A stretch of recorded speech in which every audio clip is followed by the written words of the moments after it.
Buenas tardes, profesor. Soy integrante del Grupo 2, junto a mis compañeros Josué Jorge Culque Pérez, Dayan Samuel Machi César, Isabel María Marticolena Landa, Elizabeth Dayana Paz Osorio. Vamos a hablar sobre la empresa Consorcio Cemento del Sur, la cual hemos hecho un análisis financiero del año 2021 hasta el 2025. En nuestro índice tenemos lo que viene a ser la introducción, análisis vertical, análisis horizontal, retos financieros, grado de apalancamiento operativo, grado de apalancamiento financiero, análisis de tendencias, análisis de UPON, valor económico agregado, EBITDA, EBIT y capital de trabajo. En la introducción inicial, el presente informe busca realizar un análisis e interpretación de los estados financieros de la empresa Consorcio Cementos del Sur del año 2021 hasta el 2025, bajo los conceptos financieros adecuados para el manejo a futuro de la entidad y sus asociados. También encontrar una interpretación a decisiones y resultados pasados en busca de optimizar el rendimiento y rentabilidad de la empresa. Como información general, la empresa fue fundada en el 2008 con una sede en Lima, Perú.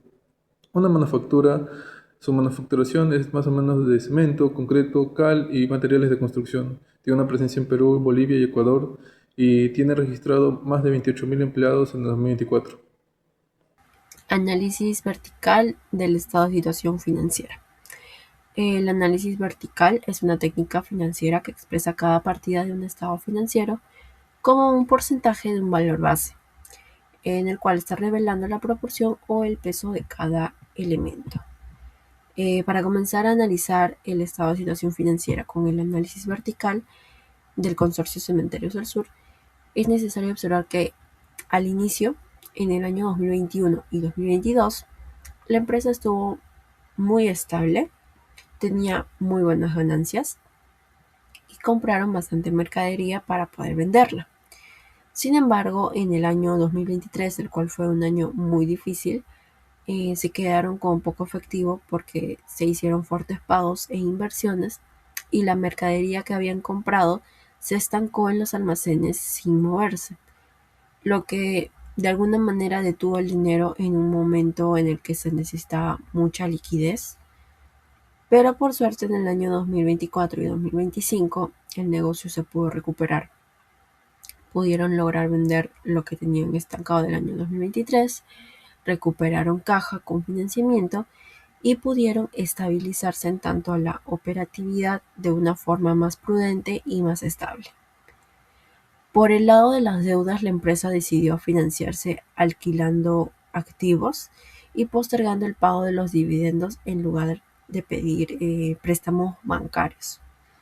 Además, los problemas legales estaban totalmente bajo control, representando casi un 0%. Bueno, de hecho, se manejó también la deuda que se pagaron más de 331 mil millones de soles en préstamos y gracias al tipo de cambio a favor, al pasar las deudas a soles, se pudo reducir la cuenta en otros 114 millones más. Finalmente, el patrimonio cerró con mucha fuerza en 2025 gracias a las ganancias del año por 148 millones de soles y a las ventas estratégicas de las acciones, que dejó unos 156 millones. En conclusión, el día de hoy tienen un patrimonio mucho más fuerte, mucho más valioso, porque el éxito de la empresa depende de sus propias ganancias acumuladas. Tras superar el obstáculo del 2023, que como ya mencioné fue un año muy difícil, lograron bajar las deudas, vaciar los almacenes y dejar el negocio en una posición financiera totalmente sólida. Análisis vertical del estado de resultados. Al analizar detalladamente cómo se han movido las cuentas de la empresa en estos últimos 5 años, lo primero que podemos observar es que el negocio ha mejorado muchísimo en su operación base, ya que la utilidad bruta pasó de un 29% en el 2021 a un 34% en el 2025, lo que nos demuestra que el consorcio es cada vez más eficiente, controlando el costo de lo que vende. Sin embargo, todo este avance ganado al principio se termina perdiendo en la gestión interna, porque los gastos de administración, que antes representaban un 7.8%, se dispararon a más del 11.5% en el último año. Y a esto se le suma un 5.5% en otros gastos operativos que terminaron afectando directamente la utilidad operativa, haciéndola caer de un 18.9% que tenía en el 2024 a un 12.7% en el 2025. Al final se llevaron toda esta carga de oficina y manteniendo un gasto financiero que ronda el 6.4%. La utilidad neta real, que es la ganancia que verdaderamente queda, se cayó a un punto más bajo, cerrando el periodo en un 4.36%, lo que deja la conclusión de que el problema actual no estaría en las ventas ni en los costos de producción, sino en la necesidad urgente de que la empresa detenga y pueda optimizar mejor sus gastos fijos antes de que se sigan reduciendo lo que viene a ser la rentabilidad.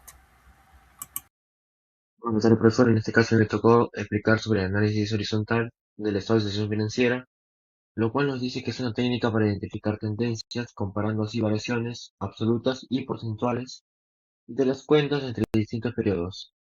Elegimos cuatro notas distintas en lo que fue todo nuestro proyecto en conjunto, las cuales fueron efectivo y equivalente de efectivo, inventarios netos, propiedad planta de equipo y activos intangibles.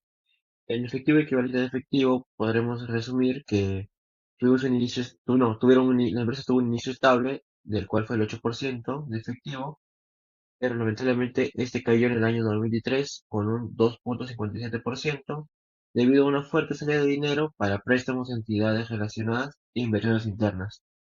Pero lo único bueno fue que lograron recuperarse y estabilizarse sobre el 4% en los siguientes años. Alimentarios netos, estos tuvieron un crecimiento constante, ya que aumentaron del 8.67% hacia un 12.07% en el año 2025.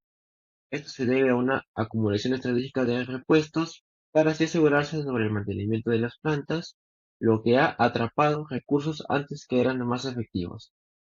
En propiedad planta y equipo nos muestra que es una tendencia decreciente, ya que la depreciación natural de las maquinarias es mayor que las nuevas inversiones. Esto quiere decir que la empresa ha optado por una nueva estrategia conservadora de no expansión, priorizando así su infraestructura actual. Y por último, los activos intangibles tuvieron una gran baja constante ya que disminuyeron levemente debido a las amortizaciones contables de las licencias y algunos software existentes. A continuación, el análisis horizontal, el estado de resultados, es que este análisis mide cómo van a evolucionar los ingresos, costos y beneficios de la empresa a través del pasar de los años en comparación con el año 2021. Esto nos permite ver si la empresa es más eficiente vendiendo, así sus gastos están creciendo más rápido que sus ingresos. En ingresos por ventas, estuvieron un crecimiento constante, ya que para un año 2025, las ventas de bienes crecieron un 11.25% respecto al año 2021. Esto sucede ya que existe una tendencia positiva en la demanda de materiales de construcción en la región. En utilidad bruta, estos también tuvieron una mejora de la eficiencia, ya que en el año 2025 la utilidad bruta subió un 30.68%, superando así en el año 2021. Esto sucede ya que la empresa logra optimizar los costos de producción y obteniendo una reducción en el uso de materias primas, lo que permite así obtener un buen margen de ganancia por cada bolsa de cemento vendida fuera mucho mayor que en años anteriores. En la utilidad neta nos dice que estas tuvieron un impacto extraordinario, ya que en el año 2025 sus utilidades netas cayeron un 51.11% respecto al año 2021. Esto sucede básicamente por una increíble deuda de 238 millones de soles, este, lamentablemente por el lado arbitral desfavorable del Soboce. Sin este evento legal, las utilidades habrían sido obviamente muchísimo mayores. Ahora a mí me toca hablar sobre los ratios financieros del punto 1 hasta el punto 15, empezando primero por liquidez general. Este ratio calcula mediante la fórmula del activo corriente dividido entre el pasivo corriente. Esta fórmula compara los bienes y derechos de corto plazo con las obligaciones de corto plazo. Su objetivo es medir si la empresa tiene suficiente capacidad para pagar sus deudas que vencen dentro del año. En Consorcio Cementos del Sur, este indicador fue de 1.42 en 2021, aumentó a 1.91 en 2022, descendió a 1.26 en 2023 y se mantuvo en 1.27 en 2024, y terminó en 1.36 en 2025. En conclusión, esto significa que durante todo el periodo la empresa tuvo más activos corrientes que deudas de corto plazo, por lo que pudo cumplir con sus obligaciones sin inconvenientes, aunque el indicador disminuyó después del 2022 y en el 2025 logró estabilizarse nuevamente. Continuando con la prueba ácida, su fórmula es activo corriente menos existencias y gastos pagados por anticipado dividido entre pasivo corriente. A diferencia de la liquidez general, este indicador elimina los inventarios porque son los activos que tardan más en convertirse en efectivo. Los resultados fueron 0.85, 1.11, 0.51, 0.57 y 0.62 entre el 2021 y 2025. Se observa que el mejor año fue en 2022, donde la empresa redujo su liquidez inmediata. Sin embargo, en 2025 mostró una ligera recuperación, aunque todavía depende parcialmente de sus inventarios para cubrir sus obligaciones. Ahora pasando a prueba defensiva, su fórmula es efectivo y equivalentes de efectivo dividido entre el pasivo corriente. Este ratio muestra cuánto puede pagar la empresa utilizando únicamente dinero disponible en caja y bancos. Sus resultados fueron de 0.52, 0.59, 0.16, 0.33 y 0.28. Podemos observar que en 2023 la disponibilidad de efectivo cayó considerablemente, posteriormente mejoró, aunque en 2025 todavía se mantiene a un nivel moderado de liquidez inmediata. Ahora, periodo medio de cobranza. Su fórmula es cuentas por pagar comerciales por 365 dividido entre ventas netas. Este indicador muestra cuántos días tarda la empresa en cobrar a sus clientes. Los resultados fueron 37 días, 38 días, 31 días y 25 días. La empresa redujo progresivamente el tiempo de cobranza, lo cual mejora el flujo de efectivo y muestra una mejor gestión del crédito otorgado a los clientes. Pasando ahora el periodo medio de pago, se calcula de la siguiente manera. Cuentas por pagar comerciales por 365 dividido entre costo de ventas. Este ratio mide el tiempo promedio que tardan las empresas en pagar a sus proveedores. Los resultados fueron de 60, 54, 56 y 56 días. Esto muestra que la empresa mantiene una política de pagos bastante estable, pagando aproximadamente cada 2 meses. Pasando ahora a rotación de inventarios, su fórmula es inventario promedio por 365 dividido entre costo de ventas. Este indicador mide cuántos días permanecen los inventarios almacenados antes de venderse. Los resultados fueron de 116, 138, 157 y 155 días. Se aprecia un incremento en el tiempo de permanencia de inventario, lo que indica una rotación más lenta, posiblemente debido a la acumulación estratégica de materiales y repuestos. Pasando ahora a lo que viene a ser rotación del activo total, se calcula ventas netas dividido entre activo total promedio. Mide la eficiencia con la que la empresa utiliza todos sus activos para generar ventas. Los resultados fueron de 0.41, 0.40, 0.33 y 0.42. Aunque hubo una ligera caída en 2025, en 2025 se recuperó. Sin embargo, el indicador sigue siendo bajo debido a la industria cementera requiere grandes inversiones en sus activos. Ahora, hablando sobre margen bruto, se calcula con la utilidad bruta dividida entre ventas y multiplicado por 100. Este indicador mide cuánto gana la empresa después de cubrir únicamente el costo de producir sus bienes o servicios. Los resultados fueron de 29.04%, 25.47%, 26.81%, 30.68% y 34.06%. En 2025 la empresa obtuvo su mejor margen bruto gracias a una mejor gestión de sus costos de producción. Pasando ahora a margen operativo, se calcula con la utilidad operativa dividida entre ventas por 100. Este ratio muestra la rentabilidad obtenida únicamente por las operaciones del negocio, las cuales sus resultados fueron de 18.62%, 14.14%, 17.60%, 16.95% y 12.71%. Aunque continúa siendo positivo, en 2025 disminuyó debido al incremento de gastos operativos y previsiones extraordinarias. Pasando ahora a margen neto. En margen neto tenemos que su fórmula es utilidad neta dividida entre ventas por 100. Este indicador refleja la ganancia final que obtiene la empresa por cada sol vendido. Los resultados fueron de 9.95%, 6.14%, 8.97%, 10.31% y 4.36%. La fuerte caída en 2015 se explica por mayores gastos financieros y otros gastos extraordinarios. En el grado de endeudamiento, su fórmula es pasivo total dividido entre activo total por 100. Este indicador muestra qué porcentaje de los activos fue financiado mediante deudas. En los resultados tenemos entre 47 y 50%. Esto significa que aproximadamente la mitad de los activos fueron financiados por terceros, manteniéndose en un nivel saludable. Ahora pasando a grado de propiedad, su fórmula es patrimonio total dividido entre activo total por 100. Este ratio indica qué porcentaje de los activos pertenece a los accionistas.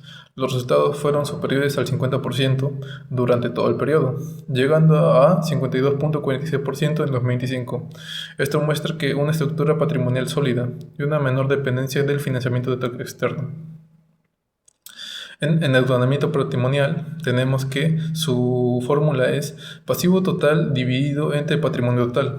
Compara las deudas con el patrimonio de la empresa y sus resultados fueron de 0.96, 1.00, 0.93, 0.97 y 0.91. Como el indicador terminó debajo de 1, significa que el patrimonio supera ligeramente al nivel de deuda. Pasando a costo de la deuda, su fórmula es gastos financieros dividido entre pasivo total promedio por 100. Este ratio mide cuánto le cuesta a la empresa financiar sus préstamos. Los resultados fueron de 3.80%, 5.19%, 4.47%, 5.61%. En 2025 el costo aumentó debido al incremento de las tasas de intereses y al mayor gasto financiero. En la cobertura de gastos financieros tenemos que su fórmula es utilidad operativa dividida entre gastos financieros. Este indicador muestra cuántas veces la utilidad operativa puede cubrir el gasto de los intereses. Sus resultados fueron de 4.52, 3.68, 2.37, 3.01 y 2.43. Aunque la empresa todavía puede cubrir sus intereses, el indicador disminuyó en 2025 debido a la reducción de utilidad operativa, por lo que es recomendable fortalecer la rentabilidad. En conclusión, el análisis de los 15 indicadores muestra que el Consorcio Cementos del Sur mantiene una posición financiera estable, con una liquidez suficiente para afrontar sus obligaciones y un nivel de endeudamiento controlado. Sin embargo, en 2025 la empresa experimentó una disminución en su rentabilidad debido al aumento de gastos financieros. A pesar de ello, conserva una base patrimonial sólida y una adecuada capacidad para continuar operando y cumplir sus compromisos, en lo cual que nos muestra que la empresa está consolidada y que, aunque tenga altos y bajos, puede mantenerse estable. Gracias. Bueno, ahora vamos a hablar del grado de apalancamiento operativo, también conocido como GAO. Ahora, ¿qué es exactamente el GAO? El GAO es un indicador, ¿no?, que nos menciona cuánto variaría porcentualmente el beneficio operativo ante un cambio porcentual en las ventas, ¿no? En pocas palabras nos dice que si es que existe algún cambio operacional en las ventas, cuánto esto va a afectar a nuestra utilidad operativa, ¿no? Nos menciona también, y es para tener bastante en cuenta, que mientras más alto sea el GAO, mayor va a ser el efecto que tienen las ventas sobre las ganancias. Ahora, eso se va a trabajar a través de una fórmula que es bastante sencilla, ¿no? Dividir el margen de contribución entre la utilidad operativa y que es exactamente, ¿no? El margen de contribución es el dinero que queda después de cubrir los costos variables y ese dinero que queda es el dinero con la que pagamos nuestros costos fijos y lo que sobra es nuestra utilidad operativa, ¿no? Por eso es que el GAO compara ambas cifras para medir el riesgo de nivel operativo. Ahora vamos a la tabla, ¿no? Podemos ver las ventas, ¿no? Cómo es que estas evolucionan desde el año 2021 al año 2025. Podemos ver lo que vendrían a ser nuestras ventas, nuestros costos variables, el margen de contribución, los costos fijos y finalmente la utilidad operativa del año 2021 y 2025 en nuestra empresa. Y con esos datos justamente es que calculamos el GAO. En el año 2021 el GAO fue de 1.56. Esto significa que por cada 1% que aumente las ventas, la utilidad operativa aumentará aproximadamente un 1.56%. Digamos que es un nivel estable porque la empresa todavía no depende excesivamente de mantener ventas muy altas, ¿no? Luego el año 2022 el indicador aumentó a 1.80. Quiere decir que la utilidad ya reaccionaba con mayor intensidad a cualquier cambio en las ventas, ¿no? La empresa empezó a tener una estructura de costos un poco más rígida, por lo que una caída en las ventas tendría un mayor impacto. Luego en el año 2023 encontramos que el GAO bajó a 1.52. ¿Qué nos dice esto? Que la utilidad era menos sensible a las ventas, ¿no? ¿Qué ocurrió con exactitud? Simple, los costos fijos disminuyeron considerablemente. Al reducir estos costos fijos, la empresa necesita menos ventas para mantener su rentabilidad y así también disminuyó el riesgo operativo.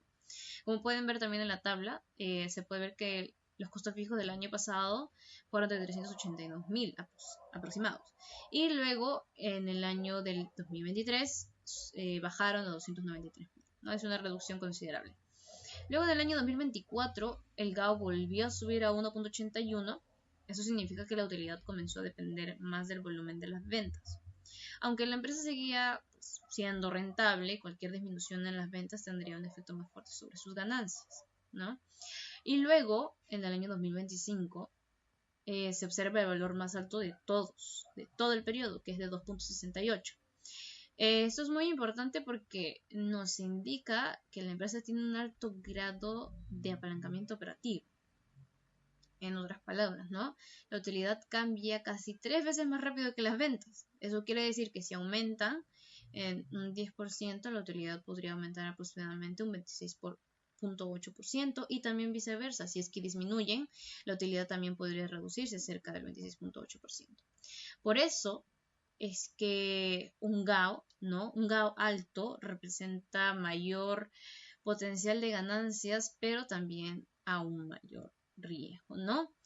Entonces podemos observar, ¿no? Que durante los 5 años la empresa pasó de una estructura relativamente estable a una mucho más sensible a las ventas. El año más seguro fue del 2023 y el del mayor riesgo operativo fue del 2025. Ahora vamos a hablar del EBIT. Vamos a analizar lo que es el EBIT, que significa Earnings Before Interest and Taxes, o conocido en español como utilidad antes de intereses e impuestos, ¿no? Pues es un indicador que mide únicamente el resultado de la actividad principal del negocio, sin considerar, como menciona, ¿no? Cómo está financiada la empresa ni cuánto paga de impuestos, ¿no? Responde a la pregunta de cuánto gana la empresa únicamente por operar. Ahora, tenemos lo que vendría a ser nuestro estado de resultados. En nuestra tabla vemos los ingresos por ventas, luego se restan los costos de ventas y eso nos da el margen de contribución. Después descontamos los gastos administrativos, los gastos de ventas y demás gastos operativos y finalmente tenemos lo que es la utilidad operativa, ¿no? Que la utilidad operativa es de aproximadamente 431.526 soles. Ahora, ¿cómo llegamos al EBIT después de obtener la utilidad operativa, ¿no? Que es justamente lo que ya tenemos? Se consideran algunos ingresos y gastos operativos adicionales. El resultado final es un EBIT de aproximadamente 512.878 soles. Este valor representa la utilidad generada por las operaciones antes de descontar los intereses de las deudas y el impuesto a la renta, ¿no? En el cuadro de derecho, ¿no? Vemos la relación entre utilidad neta y el EBIT, ¿no? Primero tenemos la utilidad neta, luego se suman nuevamente los intereses y después se suman los impuestos. Al hacer esas dos sumas obtenemos el EBIT, ¿no? O sea, como utilidad neta, intereses, impuestos. Ahora, acá hay una gran diferencia entre lo que es el EBIT y lo que es el EBITDA, ¿no? El EBIT sí considera la depreciación y la amortización porque forman parte de los gastos operativos. En cambio, el EBITDA las elimina, ya que busca medir únicamente el flujo generado por la operación sin considerar estos gastos contables. ¿no? ¿Es importante el audit? Sí, es importante. ¿Por qué? Porque permite comparar empresas de distintos países con diferentes niveles de deuda, ¿no? Al eliminar esos intereses y esos impuestos, todas se evalúan únicamente por su desempeño operativo. Llegando al grado de apalancamiento financiero, aquí podemos medir y analizar el nivel de endeudamiento y la estructura de capital de la empresa. ¿Cómo así? Pues para tener activos, toda empresa debe financiarse de dos modos, siendo con patrimonio o con deuda con externos. En este caso, pusimos 6 casos distintos en los que consideramos patrimonios desde el 100 hasta el 20% y deuda del 0 al 80% para poder ver qué tanto influenciaría en el retorno para los accionistas. En los casos se puede observar que el ideal siempre es el del 50-50, donde tanto el patrimonio como la deuda con terceros tienen la misma cantidad, lo cual genera el mejor rendimiento, siendo 45.34%. Este ROE puede significar algo muy bueno para la empresa, como algo muy malo según cómo le vaya operativamente. Entonces lo ideal es tenerlo en ese nivel de 50-50 para poder obtener mejores márgenes y no tener tanto riesgo en la empresa. Y por último, de mi parte, vamos a hablar sobre análisis de tendencias. Nos dice que el análisis de tendencias es una herramienta utilizada para poder evaluar el desempeño pasado de la organización y de proyectar el comportamiento a futuro. Como podemos ver en el Canva, nosotros a través de la empresa y con ayuda de usted que nos dio un Excel, cual podemos usar una fórmula, la cual fue de las ventas del Y igual 44.214X menos 86.000, nos dio como resultado lo siguiente, que fueron los cuadros de abajo, los cuales nos pudieron ayudar a predecir obviamente lo que iba a ocurrir en el futuro, ya que obviamente el objetivo de esto es guiarnos a través de la estrategia empresarial y mejorar la toma de decisiones, ofrecer una imagen completa para así potenciar el rendimiento de la empresa en el mercado, mientras analizamos los análisis horizontales en las variaciones de periodos ya cerrados que de las tendencias. ¿Qué quiere decir todo esto? Que gracias a la ayuda del análisis de tendencias, la información se utiliza para poder predecir a futuro todo esto y así vamos obteniendo mejores resultados, ya que podremos saber qué decisiones mejores tomar. Muchas gracias, profesor. En el análisis DuPont lo que hacemos es desglosar el ROE en 3 puntos clave: el margen neto, la rotación de activos y el multiplicador capital, para poder hacer un mejor análisis de dónde se encuentran los puntos fuertes o débiles de nuestra empresa, sacando ya información tanto del estado de situación financiera y del estado de resultados. Los puntos son el margen neto, que calcula cuál es la ganancia que nos queda después de todas nuestras ventas. Por ejemplo, que si vendemos 100 soles de nuestros productos y tuvimos un costo de 70 y un gasto de 20, nos queda 10 soles de ganancia, por lo que nuestro margen neto sería de un 10%. En la rotación de activos, nosotros calculamos la eficiencia de nuestros activos mediante el cálculo de las ventas totales entre nuestros activos totales. ¿Qué indica esto? Indica que también usamos nuestro activo tanto corriente como no corriente para generar ventas. Y en el multiplicador de capital podemos ver el apalancamiento financiero, o sea, cómo financiamos nuestros activos. Se calcula con el activo entre el capital. En el periodo de 5 años que hicimos, vimos nuestro mejor momento en el año 2024, donde nuestro ROE alcanzó un 7.69%. Esto gracias a un margen neto del 10.31, un margen neto histórico entre todo ese tiempo, estando cerca del límite del promedio de margen neto de los cementeros, que es del 12%. Y todo eso a pesar de tener una rotación de activos del 0.38, menor al promedio de las cementeras. Entonces, ¿por qué aumentó nuestro ROE?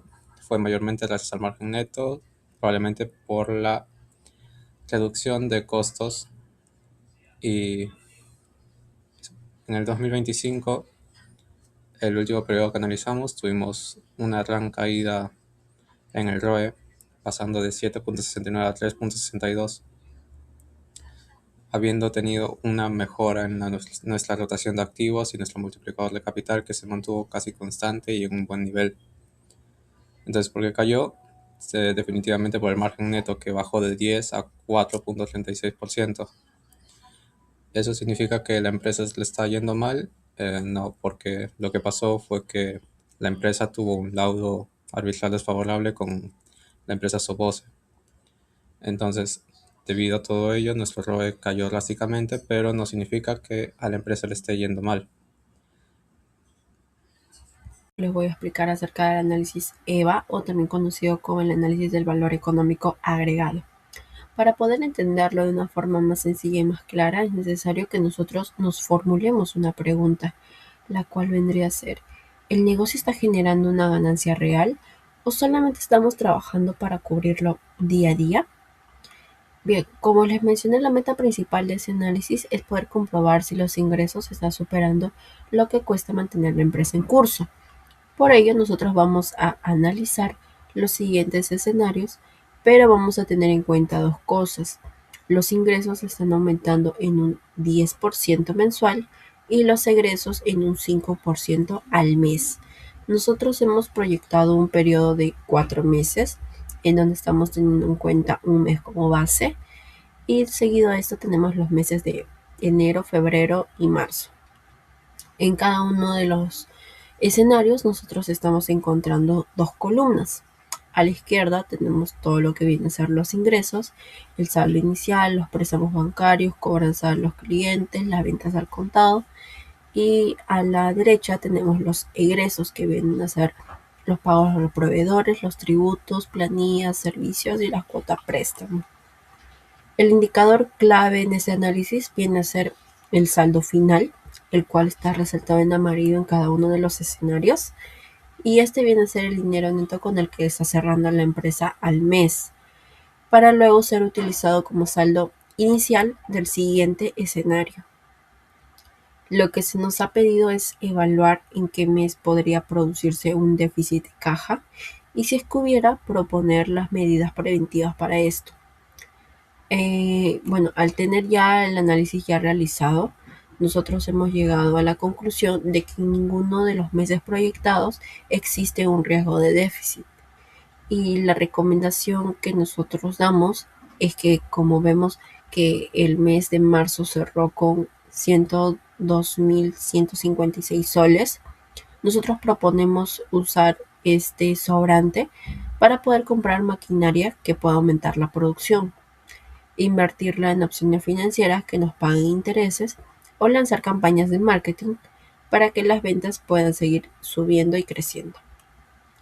Con esto nosotros estamos demostrando que el negocio está marchando totalmente bien, nos es muy rentable y sobre todo tiene los puntos necesarios para poder seguir creciendo. Ahora explicaré sobre el EBITDA de Conocimientos del Sur correspondiente al año 2025. Antes de hablar del EBITDA, es importante revisar brevemente el estado de resultado, el cual he adjuntado una imagen acá en mi diapositiva. La empresa obtuvo unos ingresos por actividades ordinarias de 3.394.556 soles, provenientes principalmente de la venta de bienes, después de descontar el costo de ventas de 2.238.514 soles. Obtuvo una utilidad bruta de 1.156.042 soles. Luego se restaron los gastos de venta, administración y otros gastos operativos, obteniendo una utilidad operativa de 431.526 soles. Posteriormente se consideraron los ingresos y gastos financieros, así como el impuesto a la renta, por lo que la empresa terminó el año con una utilidad neta de 158.085 soles. Ahora sí, el EBITDA, lo cual significa utilidad antes de intereses, impuestos, depreciación y amortización, mide la capacidad que tiene la empresa para generar ganancias únicamente con sus operaciones. Para calcular la utilidad neta, se vuelve a sumar los gastos financieros, el impuesto de la renta, la depreciación y la amortización, obteniendo así el EBITDA de 847.000 soles. Este resultado significa que la actividad principal de la empresa generó 847.000 soles antes de considerar los gastos financieros, los impuestos y los cargos contables. Aunque la utilidad neta fue menor al EBITDA, demuestra que con Cementos del Sur mantiene una buena capacidad para generar recursos y esas operaciones principales a las que refleja un negocio operativo sólido. Ahora vamos a hablar del EBIT. Vamos a analizar lo que es el EBIT, que significa Earnings Before Interest and Taxes, o conocido en español como utilidad antes de intereses e impuestos, ¿no? Pues es un indicador que mide únicamente el resultado de la actividad principal del negocio, sin considerar, como menciona, ¿no? Cómo está financiada la empresa ni cuánto paga de impuestos, ¿no? Responde a la pregunta de cuánto gana la empresa únicamente por operar. Ahora, tenemos lo que vendría a ser nuestro estado de resultados. En nuestra tabla vemos los ingresos por ventas, luego se restan los costos de ventas y eso nos da el margen de contribución. Después descontamos los gastos administrativos, los gastos de ventas y demás gastos operativos y finalmente tenemos lo que es la utilidad operativa, ¿no? Que la utilidad operativa es de aproximadamente 431.526 soles. Ahora, ¿cómo llegamos al EBIT después de obtener la utilidad operativa, ¿no? Que es justamente lo que ya tenemos? Se consideran algunos ingresos y gastos operativos adicionales. El resultado final es un EBIT de aproximadamente 512.878 soles. Este valor representa la utilidad generada por las operaciones antes de descontar los intereses de las deudas y el impuesto a la renta, ¿no? En el cuadro de derecho, ¿no?, vemos la relación entre utilidad neta y el EBIT. No, primero tenemos la utilidad neta, luego se suman nuevamente los intereses y después se suman los impuestos. Al hacer esas dos sumas obtenemos el EBIT, ¿no? O sea, como utilidad neta, intereses, impuestos. Ahora, acá hay una gran diferencia entre lo que es el EBIT y lo que es el EBITDA, ¿no? El EBIT sí considera la depreciación y la amortización porque forman parte de los gastos operativos. En cambio, el EBITDA las elimina, ya que busca medir únicamente el flujo generado por la operación sin considerar estos gastos contables, ¿no? ¿Es importante el EBIT? Sí, es importante. ¿Por qué? Porque permite comparar empresas de distintos países con diferentes niveles de deuda, ¿no? Al eliminar esos intereses y esos impuestos, todas se evalúan únicamente por su desempeño operativo. Aquí en el capital de trabajo lo que se mide es la liquidez operativa y la seguridad financiera de nuestra empresa. Se calcula fácilmente restando al activo corriente el pasivo corriente, obteniendo un capital de trabajo de, en este caso, 463.000. Nuestro activo corriente estaba compuesto por nuestro efectivo y equivalente de efectivo, cuentas por cobrar comerciales, inventarios, entre otros. Y nuestro pasivo corriente estaba compuesto por obligaciones financieras, cuentas por pagar comerciales y provisiones sin contingencias. Entonces concluimos que con nuestro capital de trabajo se ve que la empresa cuenta con una liquidez suficiente para poder pagar nuestras deudas de corto plazo y continuar operando.